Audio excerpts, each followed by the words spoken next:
Hello dear friend, मैं Lokesh Kumar mission commerce classes से आपके लेके आया हूँ सीटेट, यूपीटेट और वन डे कंपटीशन एग्जाम जैसे बीपीएससी, एसएससी, रेलवे, जीडी इत्यादि के लिए महत्वपूर्ण प्रश्नों की श्रृंखला।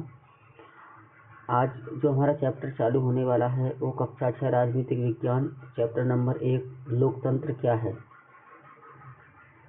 तो सबसे पहला हमारा क्वेश्चन है, लोकतंत्र का अर्थ क्या होता है?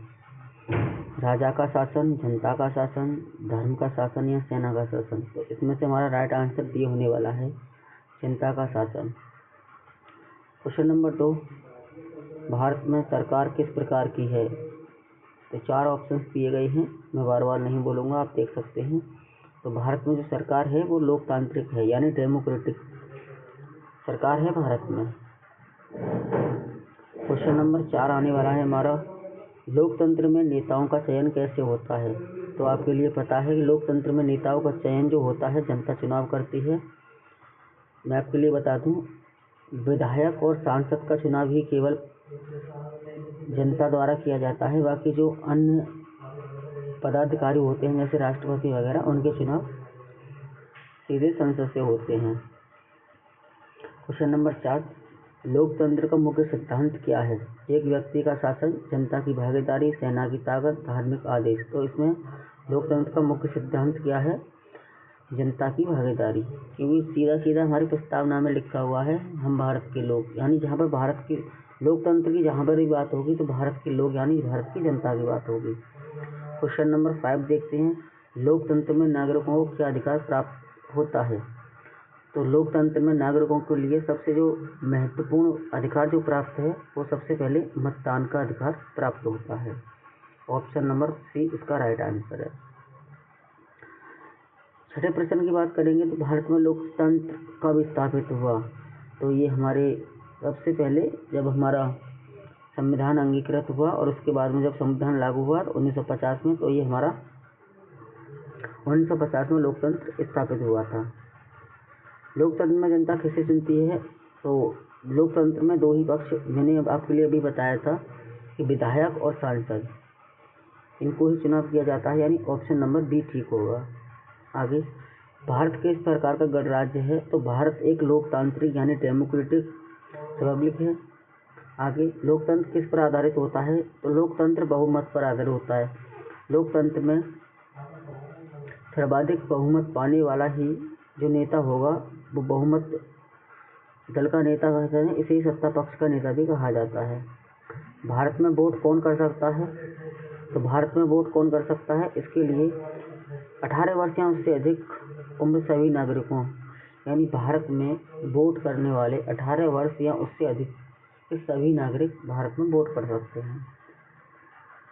भारत में चुनाव कितने वर्षों बाद होते हैं? तो 5 वर्ष बाद चुनाव होते हैं।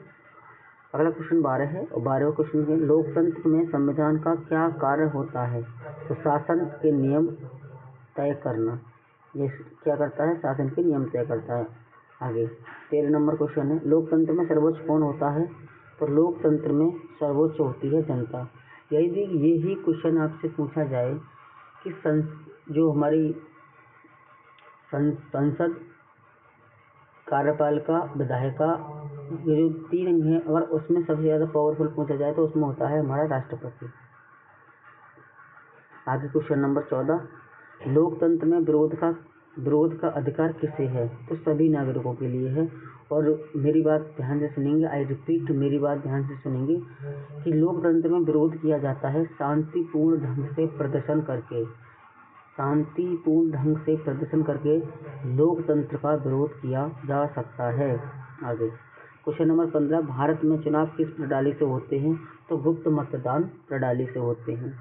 आगे, भारत में निम्नलिखित में से कौन सा शासन नहीं है या कौन सा शासन नहीं है? तो लोकतंत्र है हम, भारत एक गणराज्य भी है और भारत यानी संघ, यूनियन ऑफ स्टेट भी है, लेकिन तानाशाही हमारे यहाँ पर नहीं है।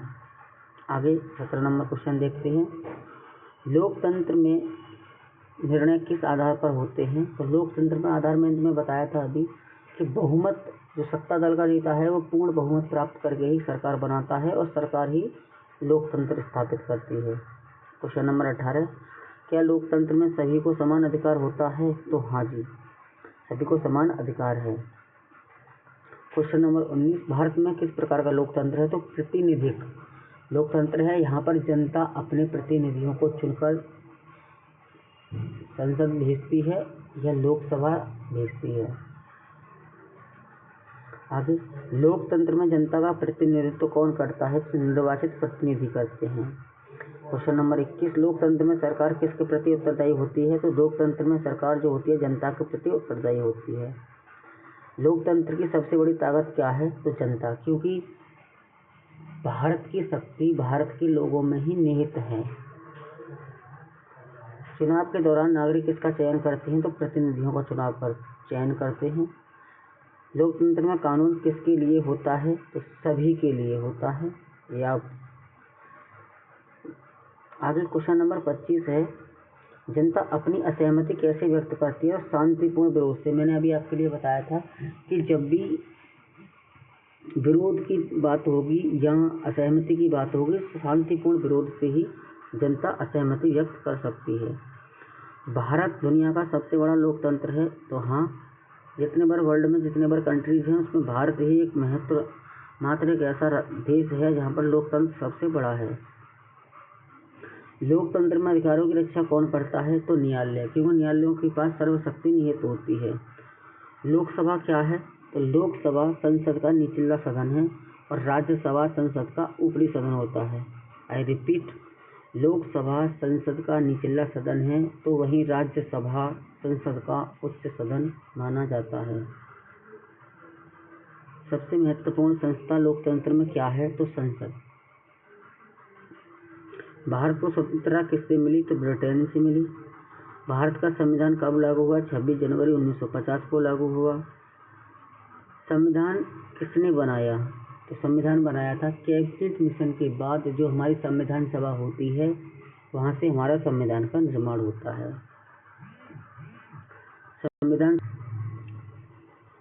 संविधान सभा के अध्यक्ष कौन थे? तो डॉक्टर राजेंद्र प्रसाद। अस्थायी पूछा जाता है तो डॉक्टर सच्चिदानंद सिन्हा, दोनों ही बिहार से रहने वाले हैं, ये भी आपके लिए ध्यान रखना है। भारत के पहले प्रधानमंत्री कौन थे? तो पंडित जवाहरलाल नेहरू थे। क्वेश्चन नंबर 35, प्रेस को लोकतंत्र में क्या कहा जाता है? तो प्रेस को फोर्थ एम्पायर यानी चौथा स्तंभ इसको हम कहते हैं। लोकतंत्र का मूल मूल्य क्या है? तो समानता यानी इक्वलिटी बोलते हैं इसके लिए।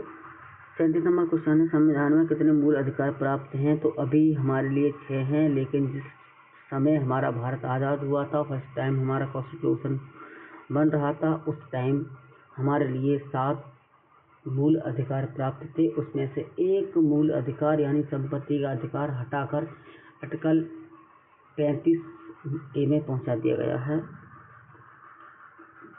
क्वेश्चन नंबर 38, मौलिक अधिकार किसे दिए गए हैं? तो सभी नागरिकों के लिए फंडामेंटल राइट प्रोवाइड किए गए हैं, ये आप ध्यान रख सकते हैं। स्वतंत्रता से पहले भारत किसका शासन था? तो ब्रिटिश सरकार का था। नागरिकता कैसे प्राप्त की जा सकती है? नागरिकता के लिए जन्म, वंश या आवेदन से हम नागरिकता को भारतीय को प्राप्त कर सकते हैं। एक नागरिक का कर्तव्य क्या है? कानून का पालन करना। अल्पसंख्यकों को लिए कौन सा अधिकार प्राप्त है? तो धार्मिक स्वतंत्रता प्राप्त है। समानता का अधिकार किस अनुच्छेद में है? तो अनुच्छेद 14 में है। अभिव्यक्ति की स्वतंत्रता किस में आती है? तो ये मौलिक अधिकार यानी फ्रीडम टू स्पीच यहीं से आपके लिए मिला हुआ है और ये हमारा मौलिक अधिकार है। जनता किसे उत्तरदायी बनाती है? तो जनता सरकार को उत्तरदायी बनाती है अपने प्रति। आगे, नागरिक देश सेवा कैसे कर सकता है? नागरिक देश सेवा कैसे कर सकते हैं? तो चुनाव लड़कर नागरिक देश की सेवा कर सकते हैं। लोकसभा सदस्य कैसे चुने जाते हैं? तो सीधे चुनाव से। मैंने आपके लिए पहले भी बताया था कि संसद जो सांसद होते हैं उनका और जो विधायक होते हैं उनका जो चुनाव होता है वो डायरेक्ट होता है, और बाकी जैसे राष्ट्रपति का चुनाव होता है तो वो इनडायरेक्ट होता है। राज्यसभा सांसद का चुनाव होता है वो भी इनडायरेक्ट होता है। उसमें कुछ लोग मनोनीत भी किए जाते हैं अलग अलग फील्ड से, जैसे कला, संस्कृति, विज्ञान इत्यादि वगैरह से। राष्ट्रपति का चुनाव कैसे होता है? अप्रत्यक्ष तरीके से राष्ट्रपति का चुनाव होता है। मैंने आपके लिए बताया था जो चुनकर गए हुए हैं सांसद और जो MLA चुनते हैं, जो राज्यसभा सांसद होते हैं, वो राष्ट्रपति का अप्रत्यक्ष तरीका से चुनाव करते हैं। जनता का कोई इन्वॉल्वेशन इसमें नहीं होता है। क्वेश्चन नंबर 49 में देखते हैं, लोकतंत्र की सफलता किस पर निर्भर करती है? तो जागरूक नागरिकों पर इसकी सफलता निर्भर करती है। और ये हमारा आज का लास्ट क्वेश्चन है, अच्छा नागरिक कौन होता है? तो कर्तव्य को निभाने वाले को ही हम अच्छा नागरिक कहते हैं। तो bye bye, take care, have a good day, नमस्कार। और मैं लेता हूँ इस वीडियो में यही विदा आपसे, और मिलता हूँ एक नेक्स्ट वीडियो में अगले पॉलिटिकल साइंस के चैप्टर नंबर 2 के साथ, जो होगा कक्षा 6 का।